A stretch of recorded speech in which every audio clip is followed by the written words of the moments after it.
우리는 지난 3주간에 이어서 성막을 짓는 과정들을 살펴보았습니다. 그리고 이제 40장, 이 출애굽기 마지막 40장에 이르러서는 드디어 성막을 세우는 것으로 이 출애굽기가 마치게 되었습니다.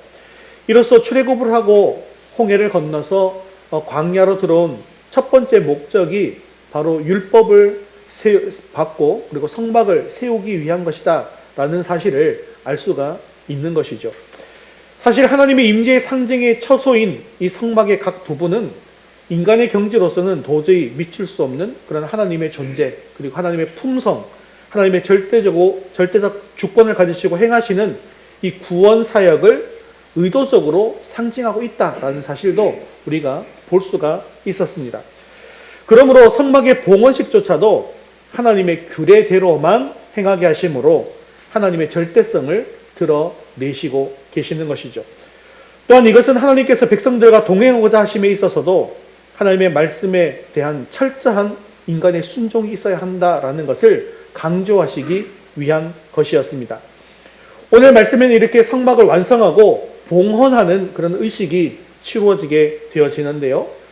이 성막과 성전은 지금 있습니까? 없습니까? 지금은 없습니다. 하지만 우리 안에 내주하시는 성령께서 계시는 나 자신이 성전이다 라는 사실을 기억하시고 그 당시에 이 성막 봉헌식이 저와 여러분의 새로운 성전 봉헌식이 되는 귀하고 복된 시간 될 수 있기를 주님의 이름으로 축원합니다. 우리 첫 번째 같이 읽겠습니다. 하나님과 함께 시작하는 봉헌식. 오늘 출애굽기 마지막 장인 40장의 주요 핵심 내용은 말씀대로 성막이 완성되었고 또한 말씀대로 성막 봉헌식을 드렸다라는 것입니다. 출애굽기 후반기에는 거의 대부분 다 성막에 대한 이야기였죠. 그리고 그 말씀대로 마침내 완성되어진 이 성막이 40장에 나오게 됩니다. 그런데 이 40장을 보면 아주 흥미로운 사실이 있습니다. 하나님께서 이 성막을 만드는 거에도 낱낱이 다 모든 것들을 일려주셨을 뿐만 아니라 성막을 봉헌하는 날짜까지도 알려주셨다라는 것이죠. 출애굽기 40장 2절, 17절 말씀 같이 한번 읽어보겠습니다. 너는 첫째 달 초하루에 성막 곧 회막을 세우고 둘째 해 첫째 달 곧 그 달 초하루에 성막을 세우니라. 네, 이렇게 말씀하고 있죠. 여기에 나온 첫째 달 초하루라는 말은 우리로 따지면 설날이죠. 1월 1일이잖아요. 이 날짜는 6월절이 시작되는 날을 가리키는 것입니다. 즉 출애굽해서 둘째 해라는 것은 만 1년이 있다는 것이죠. 만 1년이 되어 지나서 2년째 되는 1월 1일에 봉헌을 하라는 것입니다. 우리나라도 보면 1월 1일이 두 번 있죠. 그죠? 옛날 말로 하면 신정이 있고 구정이 있잖아요. 그래서 지금 이 달력으로 하면 신정은 늘 똑같아요. 그죠? 1월 1일 늘 그날 이거 또 설날은요. 음력이라서 늘 날짜가 늘 이렇게 바뀌죠. 그래서 1월이나 1월 말이나 2월 초중 순에 이렇게 되어지는 것처럼요. 이스라엘 백성들도 새해가 이 종교력으로 새해가 또 따로 있는 겁니다. 그래서 이 종교력의 새해는 언제냐 하면 그들이 애굽을 나온 날을 기준으로 삼습니다. 그래서 그날이 1월 1일인 거예요. 그래서 그때가 또 언제예요? 6월절이잖아요. 그때가 6월절이에요. 그래서 첫 번째 6월절인 첫 번째 새해는 애굽을 나온 날이 되는 겁니다. 그리고 한 해를 지나서 두 번째 6월절은 성막이 완성되어져서 세워진 날을 의미하는 것입니다. 여러분, 6월절의 의미가 무엇입니까? 6월절의 본질적인 의미는요, 하나님의 은혜로 말미암아 애굽에서 종살이하던 이스라엘 백성들이 애굽의 노예에서 구원받은 날이라는 것이죠. 그런데 하나님께서 이 날을 새해로 지정하신 이유가 있습니다. 그것은 하나님의 은혜로 구원을 받은 백성들이 새로운 인생을 시작한다는 그런 의미로 6월절을 새해로 지정하게 된 것입니다. 우리가 늘 새해가 되면 뭔가 새롭게 시작하려는 마음을 계속 가지잖아요. 지금도 마찬가지 아니겠습니까? 그래서 이제는 과거와는 다르게 새로운 인생을 시작한다는 그런 의미라는 것이죠. 두 번째 유월절, 이 두 번째 새해를 맞이하는 이 시점에 성막을 완성하게 하시고 또 성막을 세우게 하신 이유도 사실은 이것과 똑같다라는 것이죠. 첫 번째 유월절에 애굽에서부터 구원을 받고 새로운 인생을 시작하게 된 것처럼 두 번째 유월절을 맞이하는 이때 성막을 봉헌함으로써 다시 한번 하나님에 대한 믿음을 새롭게 하고 그들의 신앙을 점검하라는 것입니다. 이스라엘 백성들은 애굽의 종살이에서 해방되어서 사실은 진작부터 자유인으로서 하나님을 섬기고 있었습니다. 그런데 지난 1년을 되돌아보면 그들은 그들의 삶의 습관을 살펴보니까 아직도 애굽의 그 노예 상태에서 벗어나지 못했다라는 것이죠.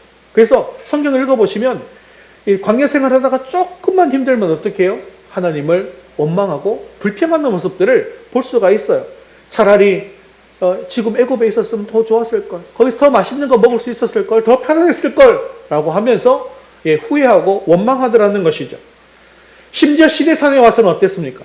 모세가 없는 그 기간을 틈타서 금송아지로 우상을 만들어서 섬기는 범죄를 저질렀습니다. 그들의 몸은 분명히 애굽에서 나왔어요. 그런데 그들의 마음과 정신은 아직도 애굽을 나오지 못하고 있었더라는 것입니다. 그래서 이 첫 번째 유월절이 그들의 몸이 애굽에서 나와서 노예 상태에서 해방된 자유인이 되어진 것을 기념하는 사건이다라고 한다면 두 번째 유월절은 이제 그들의 정신과 마음까지도 애굽에서 나올 것을 기대하시는 그런 하나님의 바람이 담겨져 있는 것입니다. 완성되어진 성막을 통해서 이스라엘 백성들이 이제는 애굽의 신과 그 애굽의 찬란했던 그런 문화와 문명들을 사모했던 그런 자신들의 옛 모습을 버리고 이제는 하나님만을 예배하며 하나님만을 바라보는 그런 믿음의 백성으로 세워지라고 지금 이 두 번째 유월절에 성막을 세우고 봉헌하라 이렇게 명령하신 것이죠. 사랑하는 성도 여러분, 우리도요 이미 훨씬 이전에 우리의 몸은 애굽에서 나와서 구원을 받았습니다. 그럼 저와 여러분 역시 구원받은 자로서 어떤 마음과 자세로 하나님 앞에 나와 계시고 있냐는 거예요. 구원받은 것은 성막으로 보면 언제부터 시작되는 겁니까? 사실은 구원의 문, 그 문을 통과하면서부터 이미 시작되었어요. 근데 그게 끝이에요? 끝이 아니에요? 네, 끝이 아니더라는 거예요. 시작점일 뿐이더라는 것입니다. 그렇다고 한다면 우리는 과연 하나님 앞에 나올 때 어떤 자세로 예배하고 있느냐라는 것입니다. 어떻게 예배하고 있냐는 것이죠. 어떻게 우리가 신앙생활을 하고 있으면서 하나님의 이 기대에 부응하는 삶을 살아가고 있느냐라는 것입니다. 지금 예배드리는 이 순간 오늘 우리는 하나님께서 기대하시고 바라시는 대로 과거의 잘못된 것들을 다 버리고 오직 하나님만을 예배하고 하나님만을 바라보는 백성으로 세움받아지기를 주님의 이름으로 축원합니다.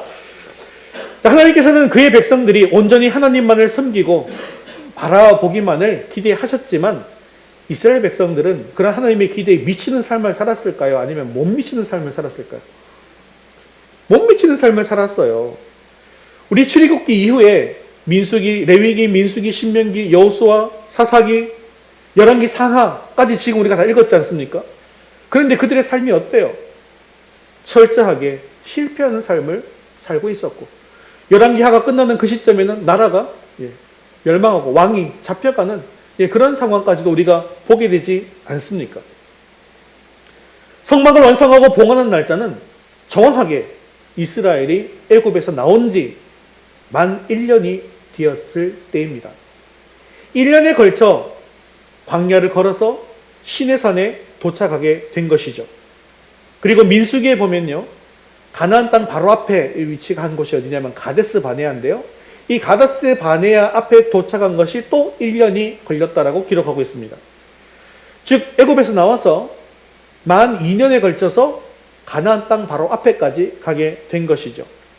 사실 이 거리는 그냥 곧바로 걸어가면 한 보름 정도면 걸어갈 수 있는 그런 거리였습니다.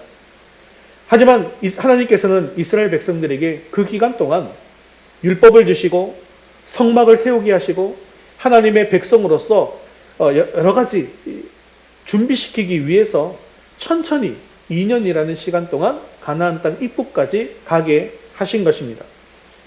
자, 가나안 땅 입구까지 도착한 이 이스라엘에게 하나님께서는 어떤 일을 또 시키십니까? 12명의 정탐꾼을 가나안 땅에 보내게 되어지죠. 그런데 이 10명의 정탐꾼이 어떤 복을 합니까? 가나안 땅에 가보니 진짜로 과실이 풍성하고 너무나 기름진 땅이었어요. 그런데 그 땅에 가니까 거인 족속인 아낙 족속이 있었습니다. 그리고 그들 앞에서 우리는 메뚜기와 같습니다. 라고 이렇게 잘못된 보고를 하게 된 것이죠. 그리고 그 말을 들은 백성들은 또 하나님 앞에서 불평과 원망을 하게 되어집니다. 그래서 결국 하나님께서는 가나안 땅으로 바로 들어가지 못하도록 막으시게 되어지는 것이죠. 그리고 몇 년 동안 이제 광야에 있게 되는 것이죠. 38년 동안 광야에 유리하게 징계를 내리십니다.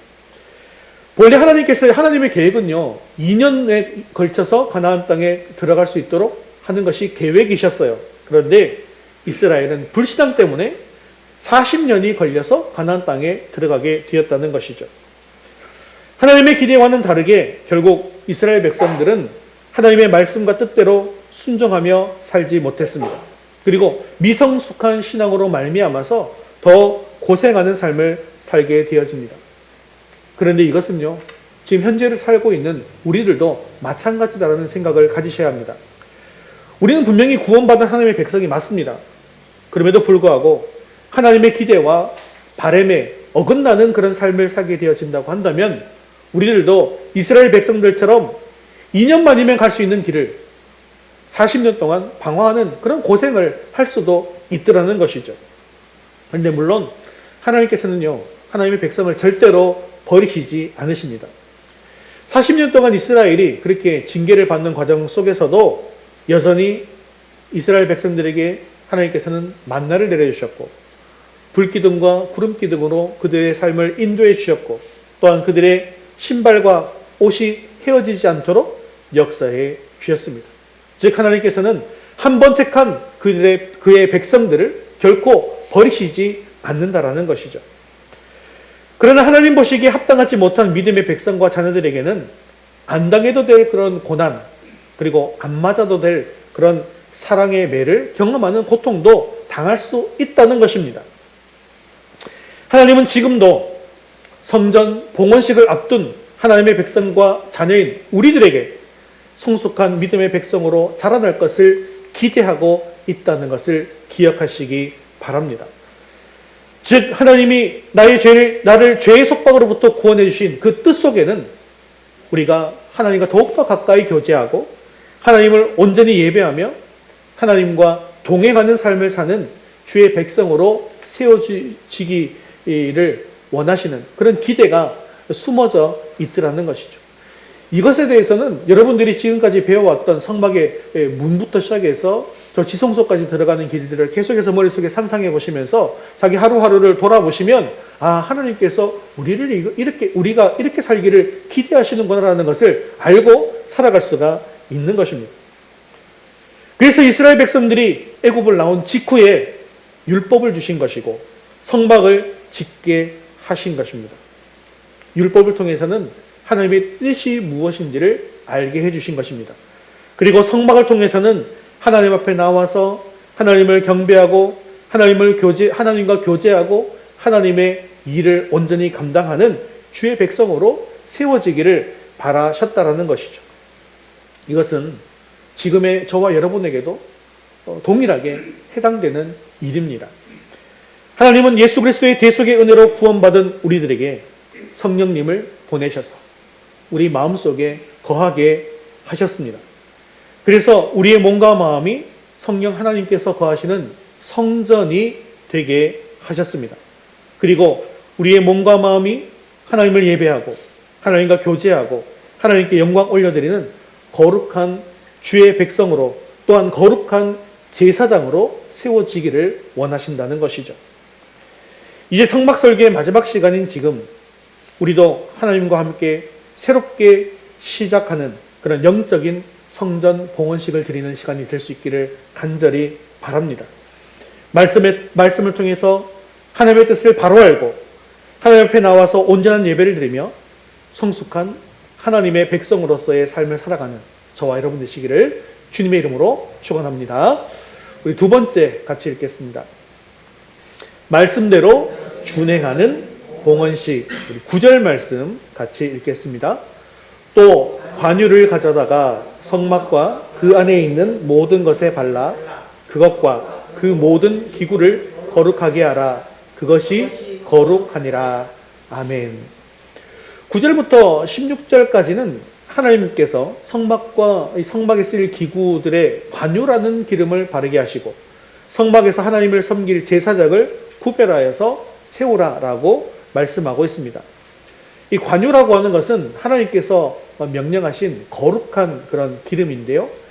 이 거룩한 기름을 바름으로 말미암아 하나님의 일에 사용될 이 성막의 기구들과 제사장들을 구별하여서 세우라는 것입니다. 사실 이 말씀도 결국은 성도들의 신앙의 성숙과 관련이 있습니다. 성숙한 주의 백성들은 하나님 앞에서 어떻게 되어야 된다는 거예요? 거룩하게 구별되어야 한다는 것입니다. 그리고 하나님 앞에 거룩한 존재로서 쓰임받아야 한다는 것이죠. 이 거룩하다라는 말 자체가 구별되다라는 그런 뜻을 가지고 있지 않습니까? 그래서 이 구약에서의 기름이라고 하는 것은 보통 이 성령 하나님을 뜻하죠. 그래서 등잔 때에 기름을 채우는 것이 뭐에 해당된다고요? 성령 충만에 해당된다고 여러분 말씀드렸지 않습니까? 그래서 이 성막에 쓰일 기구들에게 기름을 발라서 거룩하게 하라는 그런 의미는요, 지금 이 하나님의 백성들이 성령 하나님의 은혜로 말미암아 거룩하게 구별된 존재가 된다라는 것을 상징적으로 보여주고 있는 것입니다. 그리고 우리는 그렇게 거룩하게 구별된 존재로서의 삶을 살아야 한다는 것이죠. 그러므로 오늘 본문에서 하나님의 일에 사용될 성막과 성막의 기구들이 기름을 발라서 거룩하게 구별되어서 쓰임받았던 것처럼 저와 여러분 역시 이제는 거룩하게 구별된 존재로서 하나님 앞에 구별되어 사용될 수 있는 그런 존재들이 되어야 한다는 것이죠. 또 17절에서 33절까지는요, 성막에 쓰이는 기구들의 배치 그리고 사용법에 대해서 하나님께서 또 한 번 더 구체적으로 말씀해 주시고 있는 그런 장면이 기록되어져 있습니다.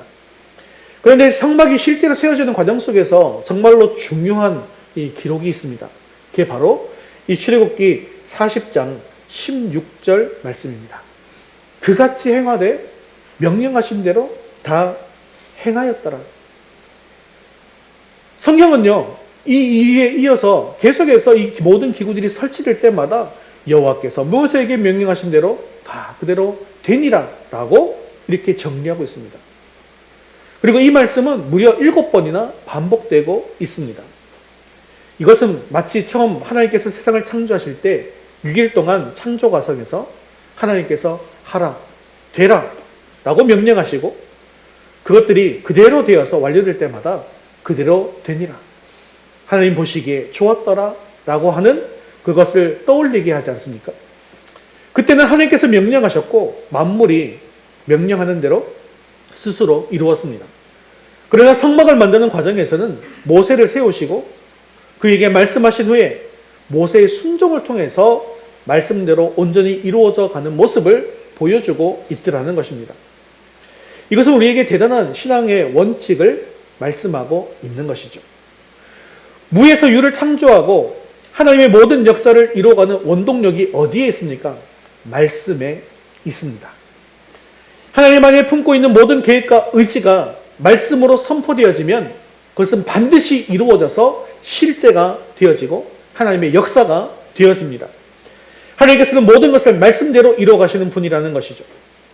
성막은 당시 유대인들에게 제사를 드림으로 하나님을 만나는 실제적인 이런 성전으로서의 역할뿐만 아니라 궁극적으로는 메시아 예수를 통해서 이루어 가실 구원과 회복과 또한 미래의 영광을 예시하는 그런 그림자이기 때문에 성막을 만드는 과정까지도 오로지 말씀하신 대로 제작되어야만 했습니다. 그리고 예수님께서 메시아로 오셔서 성막의 상징들이 성취되어지는 것을 통해서 모든 것이 하나님의 말씀대로 이루어지고 또 지성소의 사건이 앞으로 이루어질 것을 보여주게 되어지는 것이죠. 또한 이것은 이 시대를 살고 있는 우리들에게도 오직 말씀하신 대로 따르고 말씀하신 대로 전달하는 것이 무엇보다 중요하다라는 것을 교훈하고 있는 것입니다. 즉 말씀을 대하는 우리들의 기본 자세는 말씀 안에서 오직 하나님의 온전하신 뜻이 무엇인가라는 것을 발견하고 그 하나님의 말씀 그대로 순종하는 것이 가장 중요한 일이라는 것이죠. 사랑하는 성도 여러분, 사실 우리가 말씀대로 살든 말씀대로 살지 않든 결국 모든 역사는 하나님께서 말씀하시는 대로 이루어지게 될 것입니다. 하지만 중요한 것은 우리가 그 하나님의 거룩한 역사에 동참하기 위해서는 반드시 그 말씀에 따라야 한다는 사실을 기억하시기 바랍니다. 그래서 말씀에 순종하고 준행할 수 있기를 바랍니다. 이스라엘 백성들이 성막을 짓고 성막 안에서 하나님의 일을 감당할 때 언제나 하나님의 말씀에 순종한 것처럼 우리들의 삶도 하나님의 말씀을 철저히 준행함으로 말미암아 말씀대로 이루어지는 이런 성전 봉헌식의 시간이 될 수 있기를 주님의 이름으로 축원합니다. 세 번째 같이 읽겠습니다. 하나님과 동행하는 봉헌식. 34절부터 마지막 38절까지는 이 완성된 성막을 하나님 앞에 봉헌한 장면, 그리고 이제 성막을 중심으로 이스라엘 백성들이 광야의 길을 걸어가는 그런 모습을 기록하고 있는데요. 34절, 35절 말씀 같이 읽겠습니다. 구름이 회막에 덮이고 여호와의 영광이 성막에 충만하며 모세가 회막에 들어갈 수 없었으니 이는 구름이 회막 위에 덮이고 여호와의 영광이 성막의 충만함이었으며 아멘. 성막이 완성된 이후에는 구름이 그 성막 위에 덮이고 여호와의 영광이 성막에 충만했다라고 기록하고 있는데 이것은 하나님께서 이제 이 완성된 성막에 임재하였음을 의미하는 것입니다. 여러분 우리가 열왕기서에서도 그 성전 봉헌식도 여러분 보셨죠? 그때도 어떤 일이 벌어집니까? 똑같은 일이 벌어지죠. 구름이 가득해지는 똑같은 일이 벌어지는데 이것 또한 역시 하나님의 임재가 있게 되었다는 것을 보여주는 것이죠. 자, 이렇게 되어짐으로써 이제 성막은 하나님께서 거하시는 거룩한 처소가 된 것입니다. 사실 이 성막이나 성전, 그 건물 자체가 무슨 특별한 능력이 있는 것일까요? 그 건물 자체는 사실 특별한 능력이 없습니다. 성막이나 성전은요, 오직 여호와 하나님께서 그곳에 임재하실 때에만 비로소 거룩한 곳이 되어지는 것이죠.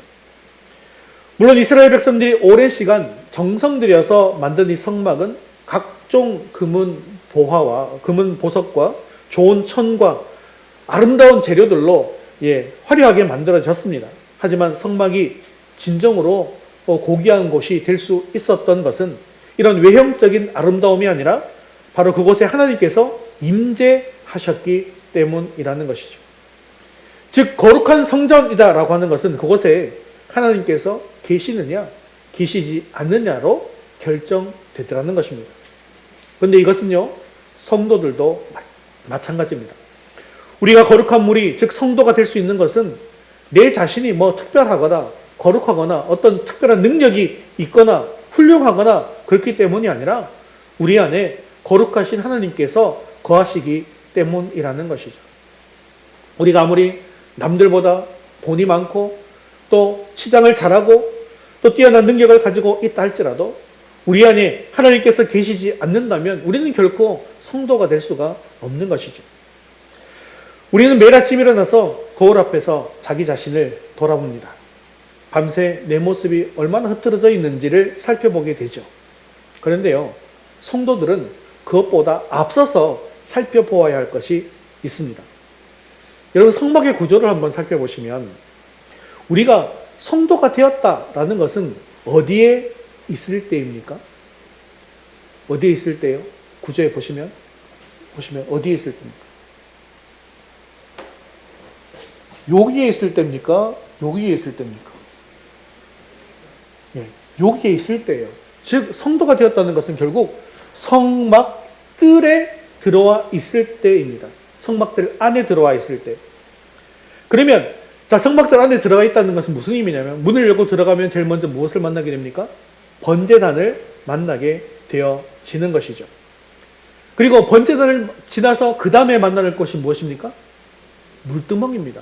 근데 물두멍의 위치를 보면 거의 가운데에 있는 것도 볼 수가 있죠. 그죠? 성도들 가운데 항상 무엇을 두고 살아야 하는 것도 우리가 알 수가 있는 부분이죠. 그래서 이 물두멍의 의미가 무엇이라고 했죠? 거울의 의미를 가지고 있다고 했죠. 그래서 말씀의 거울, 믿음의 거울 앞에 서서 내 심령이 하나님의 임재 안에 있는가를 늘 살펴보아야 한다는 거예요. 그리고 이 물두멍에는 무엇이 담겨 있다고요? 물이 담겨 있잖아요. 그래서 말씀의 거울을 통해서 살펴보면서 내 손과 발, 더러워진 얼굴 이런 것들을 닦는 것처럼 내 심령 속에 거룩한 성령께서 계실 수 있도록 이 모든 것들을 깨끗하게, 죄들을 깨끗하게 닦는 그것이 바로 이 물두멍의 역할이라고 말씀을 드렸죠.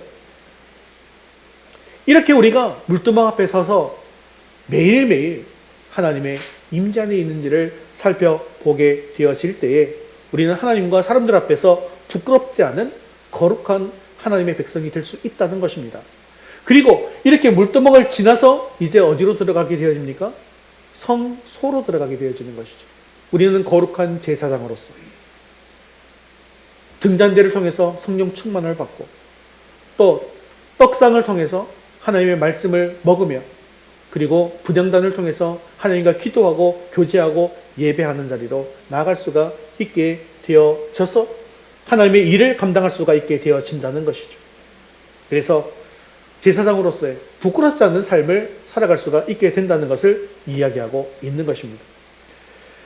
이렇게 큰 하나님의 영광이 임한 사람들, 이 사람들이 어떤 삶을 살아야 하는가에 대해서 오늘 본문은 36절, 37절에 이렇게 말씀하고 있습니다. 같이 읽겠습니다. 구름이 성막 위에서 떠오를 때에는 이스라엘 자손이 그 모든 행진하는 길에 앞으로 나아갔고 구름이 떠오르지 않을 때에는 떠오르는 날까지 나아가지 아니하였으며 아멘. 성막 위에 구름 기둥이 떠오르면 백성들이 광야의 길을 행진했고 구름 기둥이 멈춘 후에 구름이 떠오르지 않으면 언제까지라도 그 자리에 머무르면서 구름이 떠오르기만을 기다렸다는 것이죠. 즉 이스라엘 백성들은 자신의 생각이나 자신의 판단대로 광야길을 행진하지 않았다는 것입니다. 구름이 인도하는 대로 행진했다는 것이죠. 이것은 그들이 하나님의 인도하심에 따라서 광야길을 걸어갔음을 의미하는 것입니다. 그리고 이것이야말로 그들이 40년의 긴 광야 생활을 무사히 마치고 약속의 땅인 가나안에 들어갈 수 있었던 그런 비결이었던 것이죠. 이와 마찬가지로 성도들에게 있어서 세상에서 승리의 삶을 살 수 있는 원동력도 내 자신의 힘에 있는 것이 아니더라는 것입니다. 오직 하나님의 인도하심을 따르며 하나님과 동행할 때 우리는 승리의 삶을 세상에서 살 수가 있다는 것이죠. 사랑하는 성도 여러분, 지금 우리가 이 세상을 살아가고 있는 것은 이스라엘 백성들이 광야길을 걸어가고 있는 그것 때와 같습니다. 광야와 같이 여러 가지 위험이 도사리고 있습니다. 하지만 우리가 우리 인생 여정을 하나님의 인도하심 앞에 모든 것을 맡기고 말씀대로 순종할 때 우리는 반드시 승리의 인생을 살 수가 있습니다. 우리 인생 앞에 어떤 문제라 할지라도 하나님 앞에 모든 것을 다 맡기시고 하나님 말씀에 절대적으로 순종하고 하나님과 동행함으로 말미암아 하나님의 인도하심을 받는 그런 축복된 인생이 될 수 있기를 주님의 이름으로 축원합니다. 말씀을 맺겠습니다.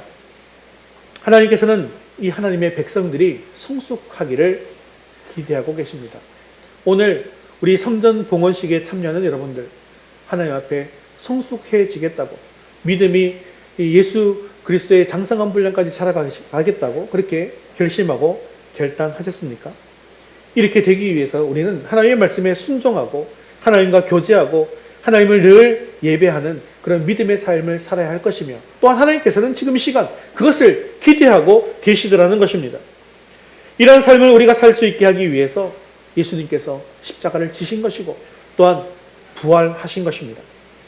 성령 하나님께서는 친히 지금 저와 여러분들의 마음속에 또한 삶 속에 찾아와 주셔서 내주해 주시는 것입니다. 그렇기 때문에 지금 우리는 하나님의 보호하심과 인도하심 속에서 살고 있는 사람들인 것이죠. 38절 속에는 뭐라고 말씀하고 있는지 우리 마지막 절 같이 읽겠습니다. 낮에는 여호와의 구름이 성막 위에 있고 밤에는 불이 그 구름 가운데에 있음을 이스라엘의 온 족속이 그 모든 행진하는 길에서 그들의 눈으로 보았더라. 아멘. 이스라엘 백성들은 육신의 눈으로 구름 기둥과 불 기둥이 자신들을 보호하고 인도하고 있음을 보았습니다. 그러나 그들은 이런 큰 기적을 눈으로 목격하고도 결국 실패하고 넘어지고 말았습니다. 그래서 하나님께서는 자기 자신이 친히 우리의 삶 가운데 찾아오시기로 결심하신 것이죠. 예수님의 그 생명을 통해서, 성령 하나님의 내주하심을 통해서 우리 인생 가운데 직접 찾아오셔서 이제는 우리의 육신의 눈이 아니라 우리의 영혼과 마음과 믿음의 눈으로 하나님의 역사하심을 바라보게 하신 것입니다. 그렇기 때문에 지금 저와 여러분은 사실은 이 구약의 성도들보다 더 큰 은혜와 더 큰 기적을 매일매일 경험하고 살아가고 있는 사람인 것이죠. 사랑하는 성도 여러분, 오늘 우리는 이스라엘 백성들처럼 새롭게 성전 봉헌식을 드리고 있습니다. 이제부터는 하나님과 함께 시작하고 하나님의 말씀대로 준행하고 하나님과 늘 동행함으로 말미암아 하나님의 기대와 바램대로 하나님 보시기에 합당한 믿음의 성도로 세워지는 저와 여러분 되시기를 주님의 이름으로 축원합니다.